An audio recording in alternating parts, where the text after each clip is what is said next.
यानंतर सभागृहामध्ये उपस्थित संस्थेचे उपाध्यक्ष ॲडव्होकेट शार्दूलराव सुधाकरराव जाधवर सर यांचं मनोगत व्यक्त करण्यापूर्वी त्यांच्या कार्यावरती चित्रित करण्यात आलेली ही चित्रफीत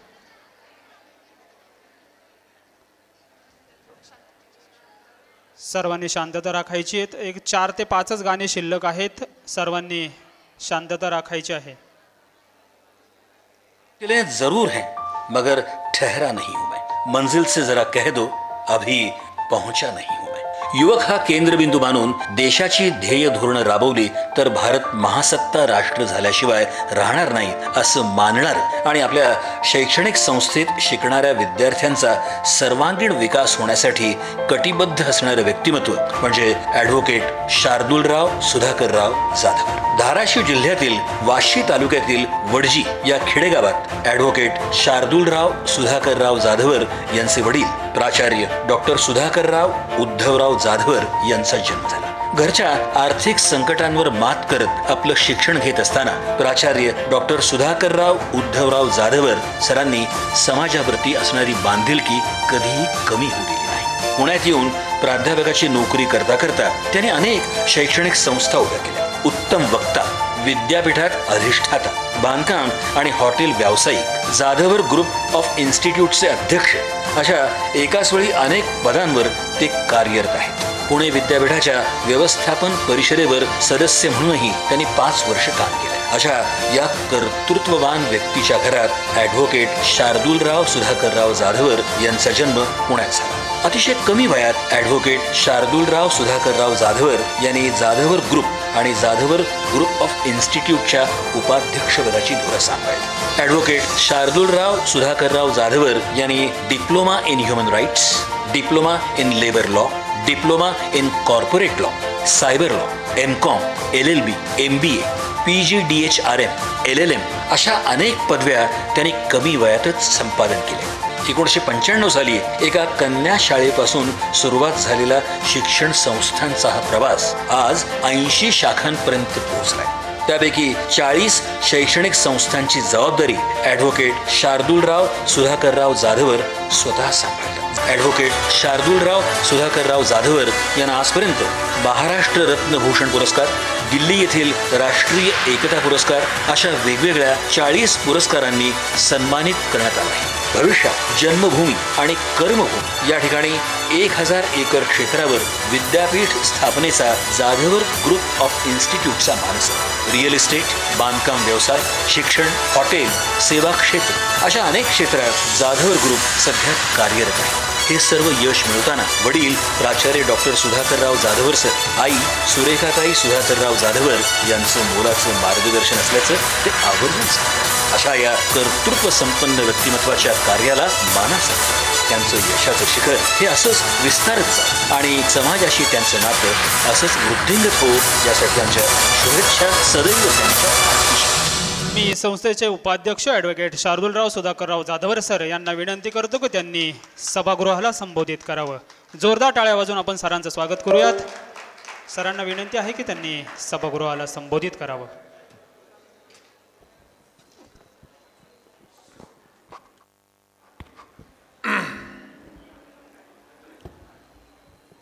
निश्चयाचा महामेरू, बहुत जणांचे आधारो, अखंड स्थितीचा निर्धारू श्रीमंत योगी, यशवंत, कीर्तिवंत, ज्ञानवंत, पुण्यवंत, वर्धवंत, सामर्थ्यवंत जाणता राजा, या भूमंडळाचे ठाई धर्मरक्षायचा नाही, महाराष्ट्र धर्म राहिला काही तुम्हा कारणे।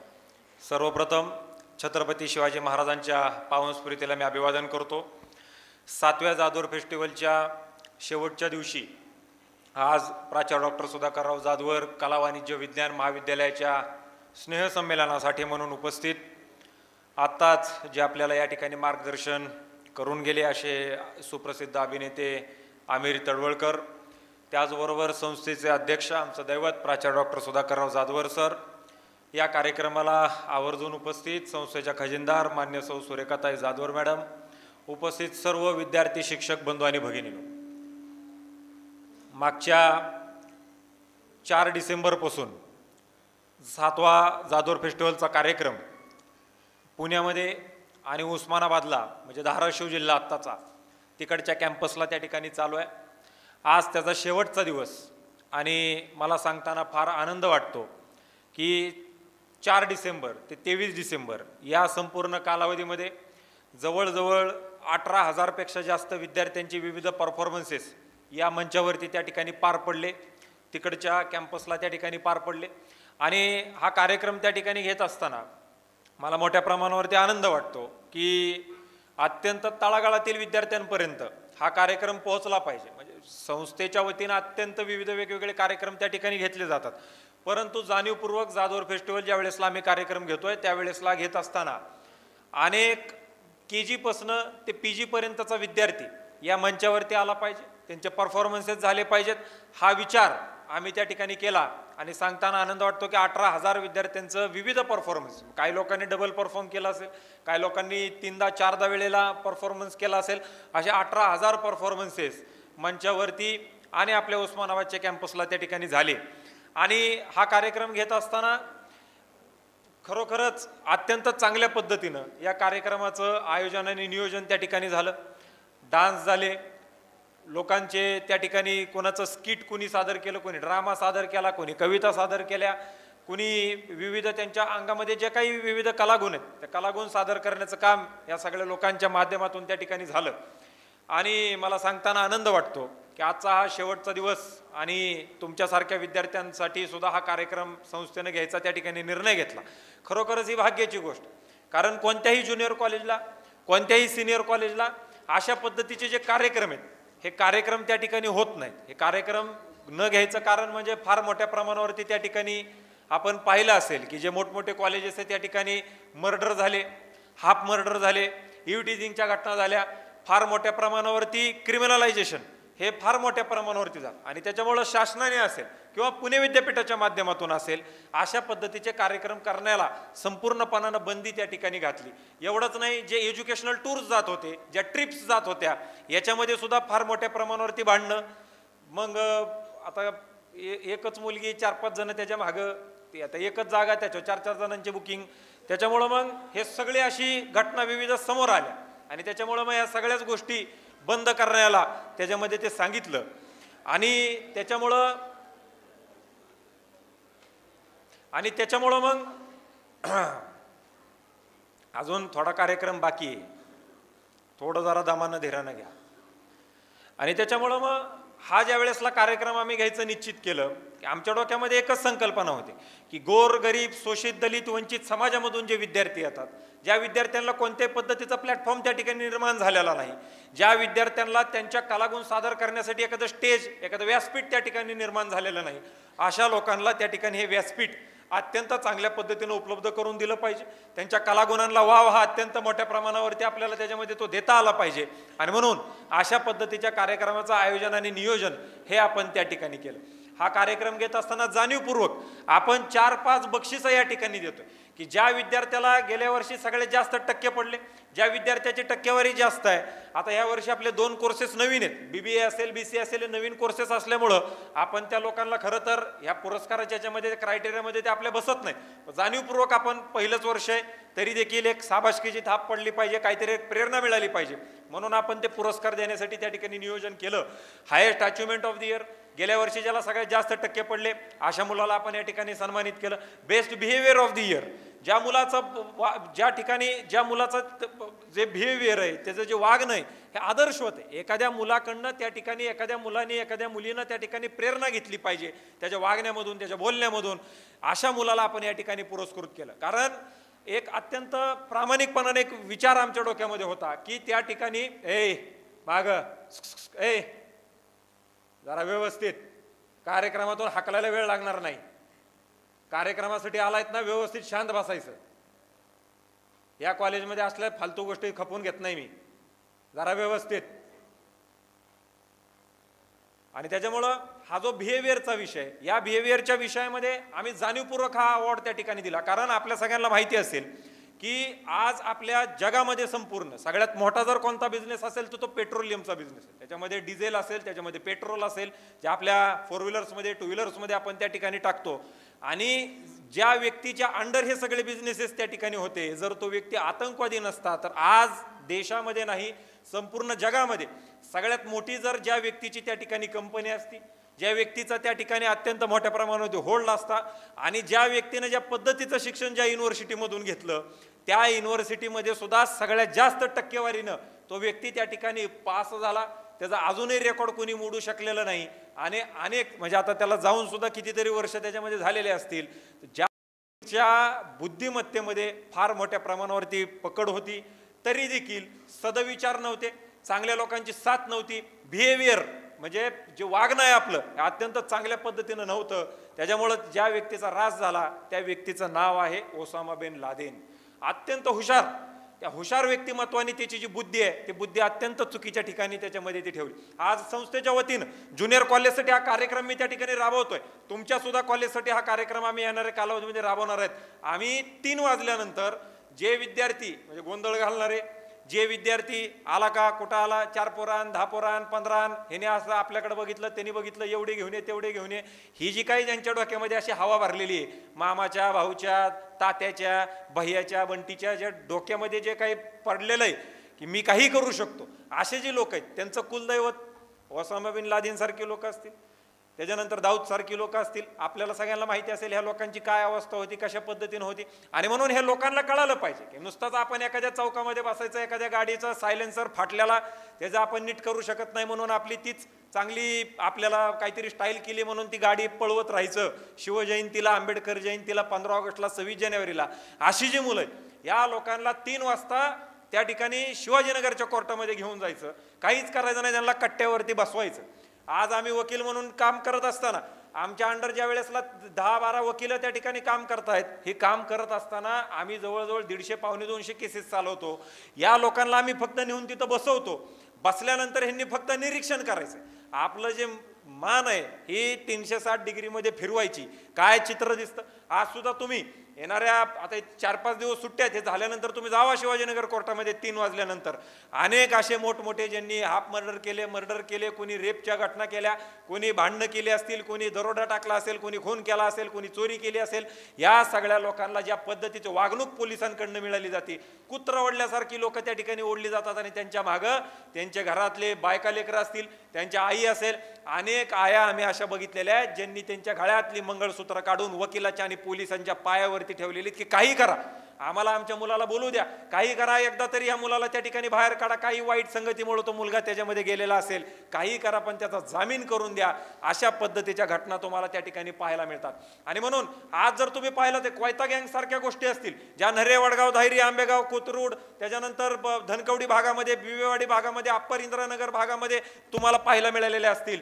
या सगळ्या लोकांचं जर वय आपण लक्षामध्ये घेतलं तर ते वय हे 16-17 पासून चालू होतं ते 20-21 पर्यंत चालतं. 21 नंतर माझा वैयक्तिक अभ्यास असा एक वकील म्हणून, एक क्रिमिनल लॉयर म्हणून की त्या ठिकाणी ते गुन्हेगारीचं प्रमाण हे कमी कमी होत जातं. कारण आपली बुद्धिमत्ता वाढलेली असती, मॅच्युरिटी वाढती, आपल्याला समजतं की आपण काय केलं पाहिजे, आईबापाबद्दलची जबाबदारी, समाजाबद्दलची जबाबदारी ही आपल्याला त्या ठिकाणी लक्षामध्ये येते. आणि म्हणून जाणीवपूर्वक तुम्ही आमचे भाऊ असल्यासारखे आहात, तुम्ही आमची लेकरं असल्यासारखे आहात, म्हणून आम्ही जाणीवपूर्वक अत्यंत चांगल्या कार्यक्रमांची एक यादी त्या ठिकाणी तुमच्या समोर ठेवलेली.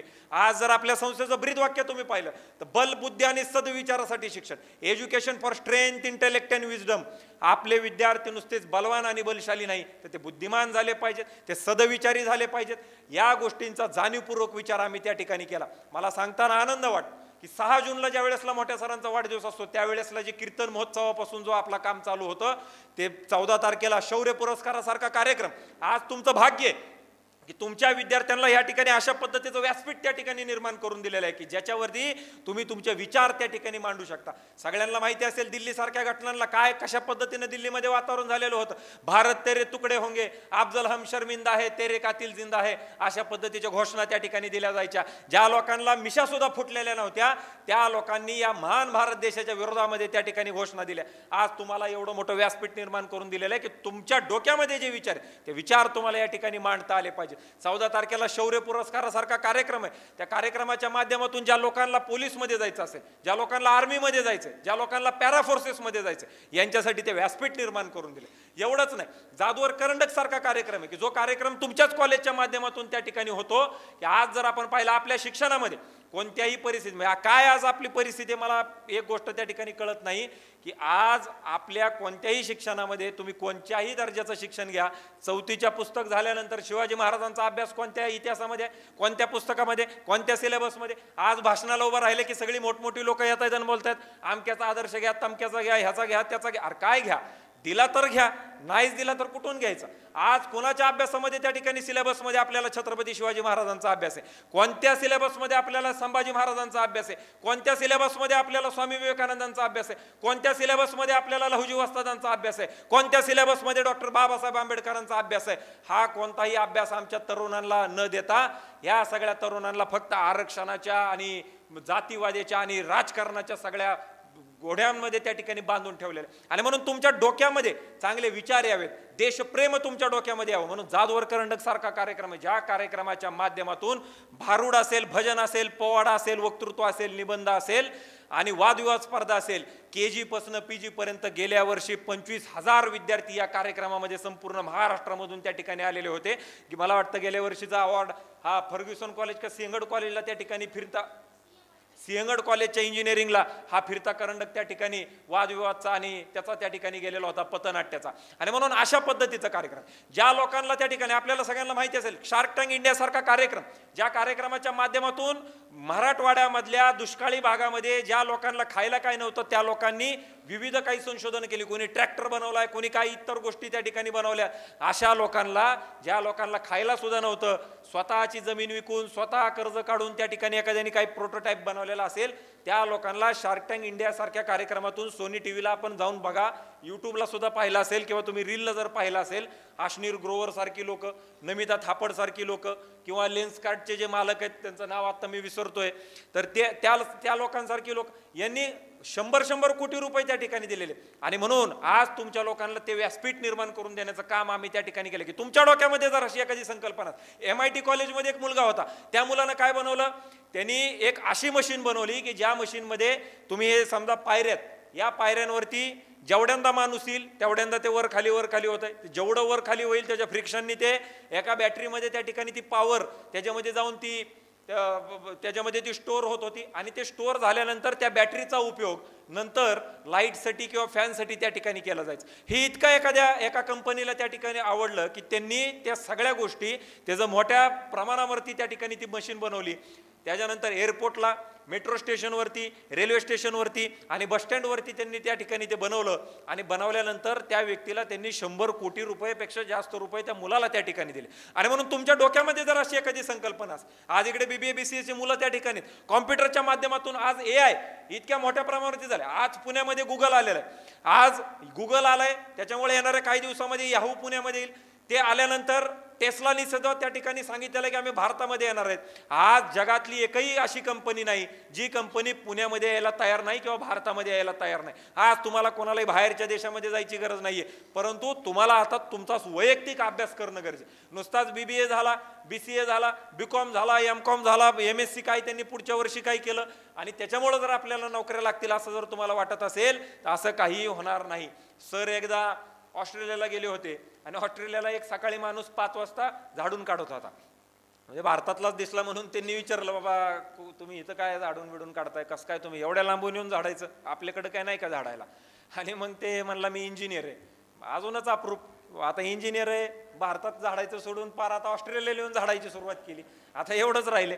मग त्यांनी सांगितलं आमच्या देशामध्ये अशी प्रथा आहे, जर एखाद्या मुलीनं सांगितलं बापाला की मी मुलगा पटावलाय आणि तो पटवलेला मुलगा ड्रायव्हर आहे, त्याच्यानंतर पेंटर आहे, प्लंबर आहे, तर तिथला बाप हा खुश होतो.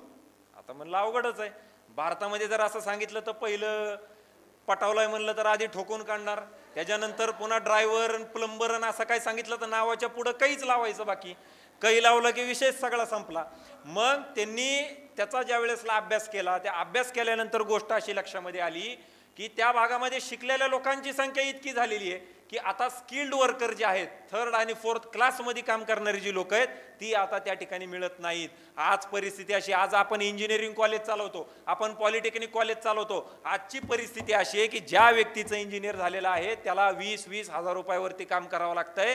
आणि आजची परिस्थिती अशी आहे की तुम्हाला माहिती असेल किंवा नसेल, आपल्याकडे जे BVGची लोक त्या ठिकाणी स्वच्छतेला आहेत, BVG फार मोठा ग्रुप आहे, तर त्याच्यामध्ये काम करणाऱ्या लोकांना, जे स्वच्छतेचं काम करतायत त्या लोकांना 25 आणि 26 हजार रुपये पगार आहे आणि इंजिनियरला पगार आहे 15,000, 16,000, 17,000. ही परिस्थिती त्या ठिकाणी निर्माण झाली. आणि त्याच्यामुळं आज तुम्हाला सगळ्यांना विचार करत असताना संस्थेनं त्या ठिकाणी तुमच्या डोक्यामध्ये अशी कोणती जरी कल्पना असेल की ज्याचा पेटंट होऊ शकतं, उद्याच्याला तुम्हाला तुमची कोणतीही परिस्थिती असू द्या, तुमच्याकडे भांडवल नाहीये म्हणून तुम्ही एखादी गोष्ट करू शकत नाही असं जर असेल, तर संस्थेनं निर्णय घेतलेला आहे की विनातारण कोणत्याही परिस्थितीमध्ये तुमचं जर त्या ठिकाणी प्रोजेक्ट आम्हाला आवडला तर आम्ही 10 लाख रुपयाची स्कॉलरशिप तुम्हाला आम्ही त्या ठिकाणी देतोय. त्याच्यावरती तुम्ही प्रोजेक्ट त्याच्यामध्ये तो बनवू शकता. उद्याच्याला जर त्याला अजून एक्स्ट्रा फंडिंगची गरज लागली तर ती देखील आम्ही तुम्हाला देणार आहे. आणि ज्या वेळेसला ती विकायची वेळ येईल, एखादी मोठी कंपनी हजारो लाखो कोटी रुपयाला ते विकत घेईल, त्यावेळेसला अर्धे पैसे तुम्हाला आणि अर्धे पैसे संस्थेला. हा निर्णय संस्थेनं त्या ठिकाणी घेतला आणि त्याच्यामुळे तशा पद्धतीचा कार्यक्रम आपण घेतो. आज युवा संसदेसारखा कार्यक्रम आहे. आज तुमच्यातल्या कोणाला राजकारणामध्ये यायची इच्छा आहे, सशक्त युवा, सशक्त राजकारण आणि सशक्त भारत, युवकांनी चांगल्या राजकारणामध्ये आलं पाहिजे म्हणून मागच्या 6 वर्षापासून युवा संसदेसारखा कार्यक्रम आम्ही त्या ठिकाणी घेतोय की तुम्ही गोर गरीब शोषित दलित वंचित समाजामधून येता किंवा कोणत्याही समाजामधून येत असाल, परंतु तुमचा गॉडफादर नाहीये, तुम्हाला तुमचा बाप मोठा नाही, तुमची आई मोठी नाही, तुमच्याकडे पैसे नाहीत म्हणून तुम्हाला राजकारणामध्ये यायला जमत नाही, असं जर कोणाला वाटत असेल तर त्यांच्यासाठी आम्ही कार्यक्रम त्या ठिकाणी घेतला.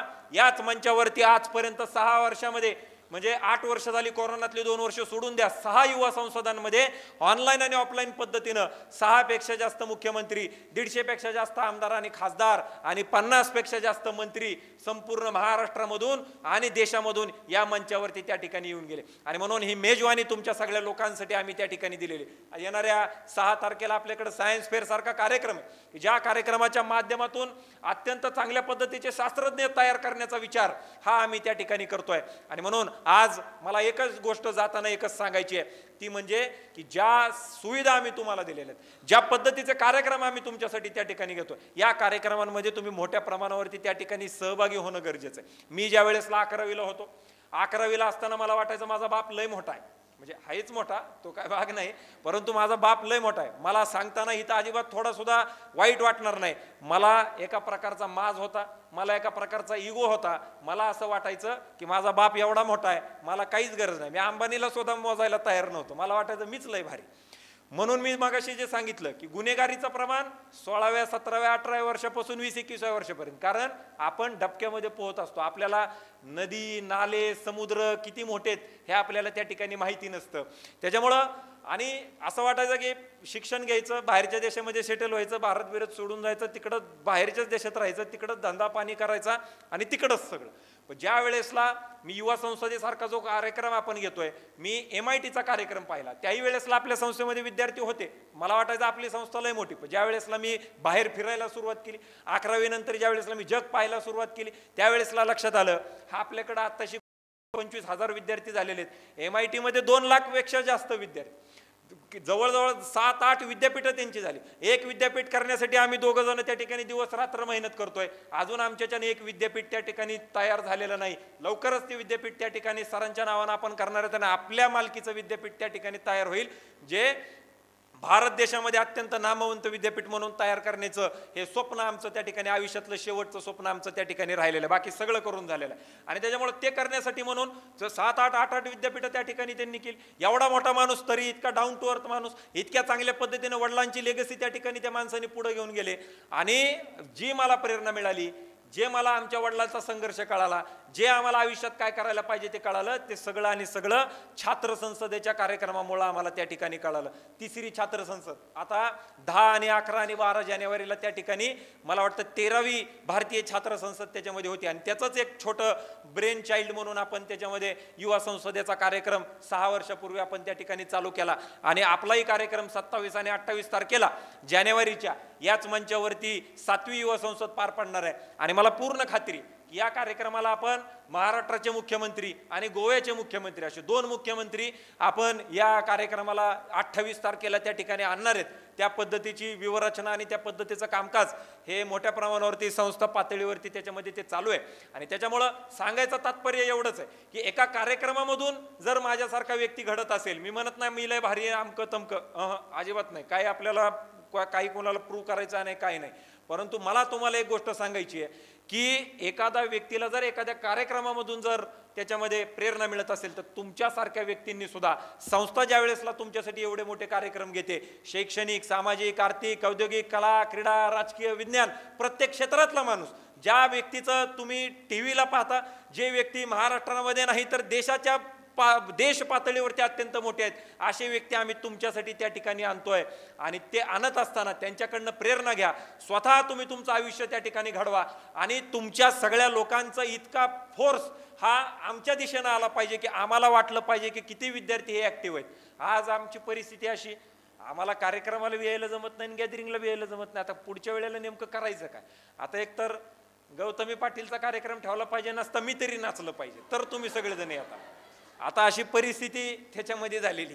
त्याच्यामुळं हे जे काही गोष्टी आम्ही तुम्हाला सांगतोय, जे आम्ही तुमच्यासाठी खटाटोप करतोय, हे तुम्हाला कळू द्या की हे तुमच्यासाठी आहे आणि तरच तुमचं आयुष्य हे अत्यंत चांगल्या पद्धतीने घडणार आहे.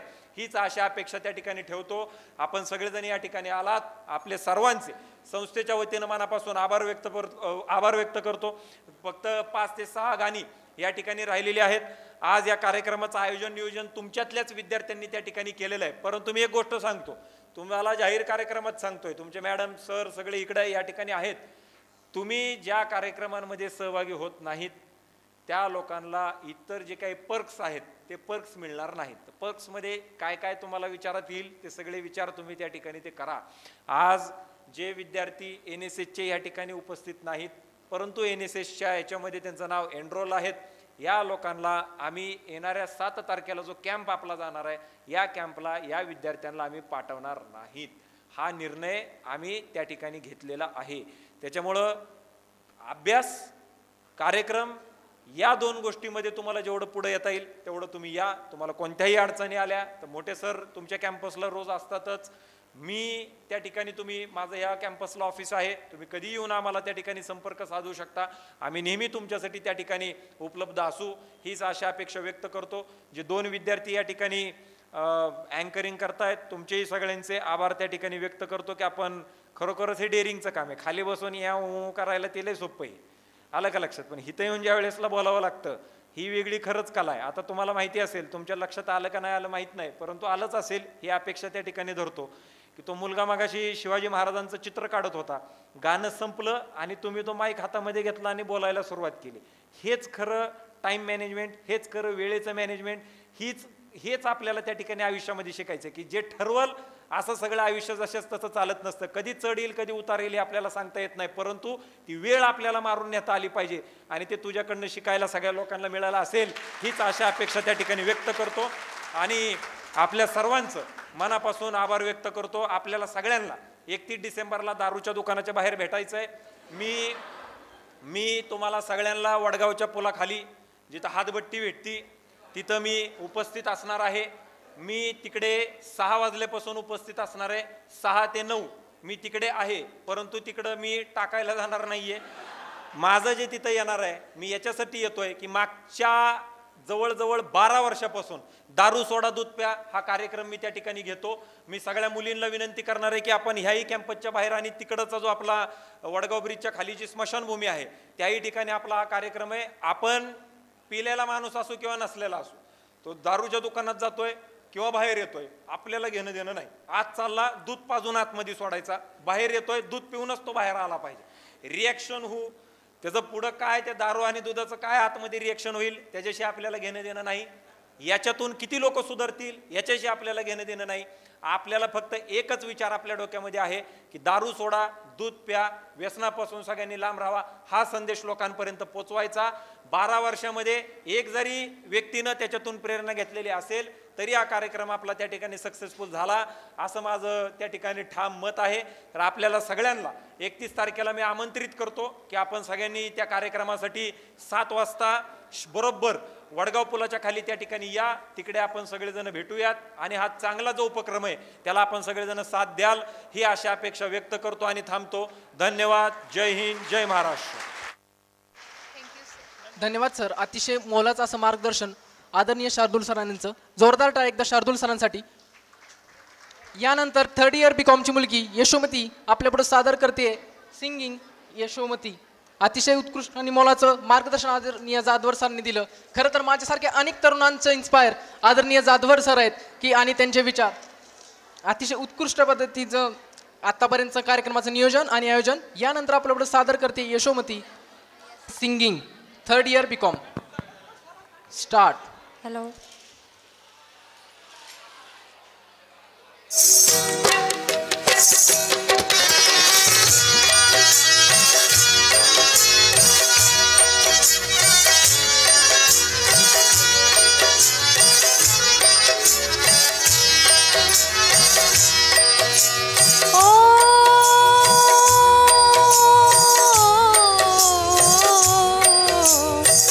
यशोमती मैया से बोली नंदलाला, राधा क्यों गोरी मैं क्यों काला, राधा क्यों गोरी मैं क्यों काला.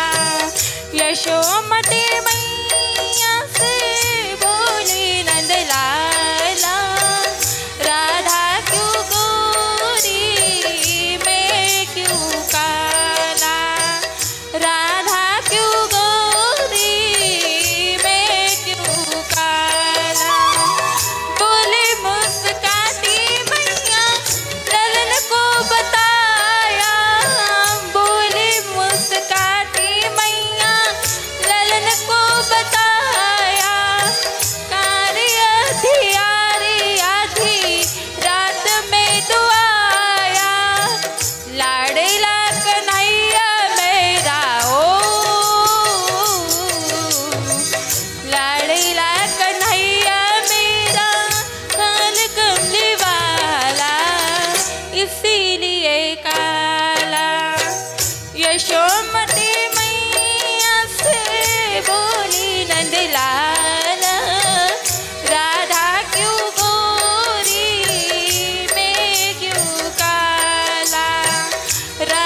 यू.